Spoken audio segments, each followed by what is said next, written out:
Shields making his way over here as the coach of the Pacers joins us here tonight. And Claude Shields out with us here. Claude, really in the second half, offensively, it was a tale of two halves for you. Your team looked a lot more confident and comfortable shooting the ball. Was it anything that you guys did differently? Was it a matter of execution? Schematically, was it anything different that you did in the second half, or did you just execute better? I don't think it was anything different. I probably got into them more than I ever have at a halftime session, just because I wasn't mostly unhappy with their defense. I mean, with our defense, excuse me.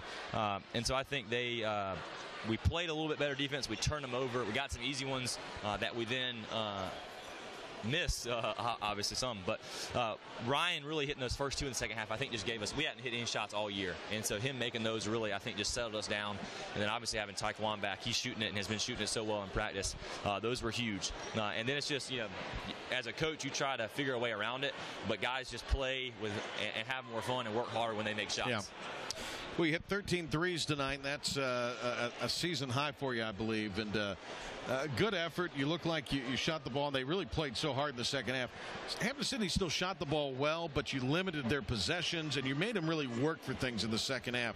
And you did bring that percentage down, even though it was pretty good for the game for them. Yeah, it was good for the game. We were able to turn them over in the second half. And this is why you play teams like this. They exposed a couple possessions where we've been making those mistakes in games, and teams haven't made us pay. Randolph made us pay, and then tonight they made us pay. We had some overhelps and some where we digged in the post too early, and so those hurt us. And Jake Duncan made everything he shot. But he's a good shooter, so that's going to happen.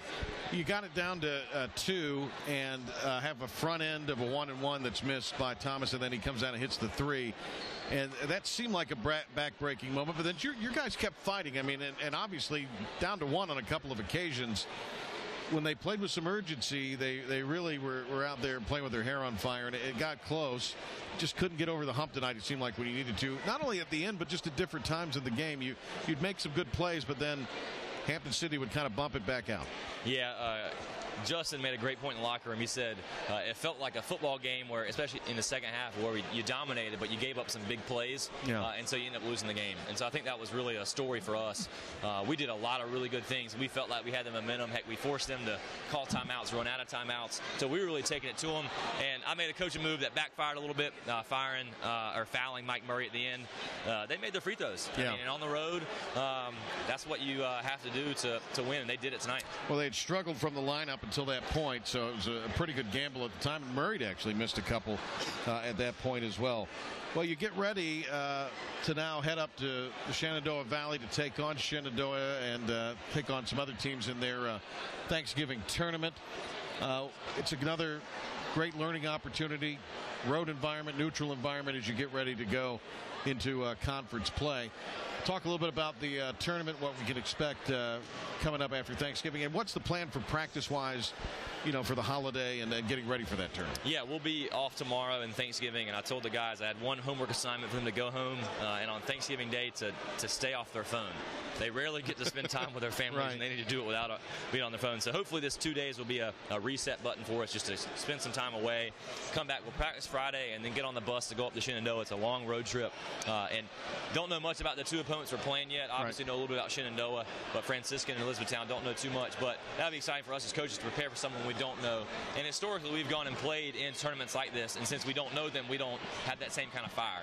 But hopefully we can bottle up what we did in the second half and really just have this be a turning point. It reminded me a lot of, I just told them last year when we lost to St. Augs over there, where we kind of blew a second half lead, but I was really pleased with how we played overall. And so hopefully we can just, we flipped that switch, and now we're going to go full steam ahead, because we played with a pace like we did tonight, man. A lot of teams aren't going to be as talented as them. In the second half, it looked like the team from last year, and where you would play with that pace and play with that fire, and hopefully you can bottle that up. And it might be good, too, to kind of get away. Sometimes it's good to sort of get away from home, just be with yourselves, and try to get things circled the wagons. Elizabethtown, 6 o'clock on Saturday night. Good luck in the tournament, Shenandoah. We'll see you back here against St. Aug's coming up. Perfect. Yeah, we'll have to live stream on the sideline the State Carolina football game. We'll see if we can get that done. Hopefully it's still a game then. The Wolfpack aren't beating them too bad. But thanks, Patrick. All right, thank you, Coach Shields. Claude Shields with us here. His Pacers tonight come up 5 points short, 89-84, against a very good Hampden-Sydney team that'll be a challenger for the title in the ODAC. Well, our thanks tonight go out to Pacer Sports Information Director Jeff Gonza for his help here tonight. Also to the athletic staff at William Peace University. Also, our thanks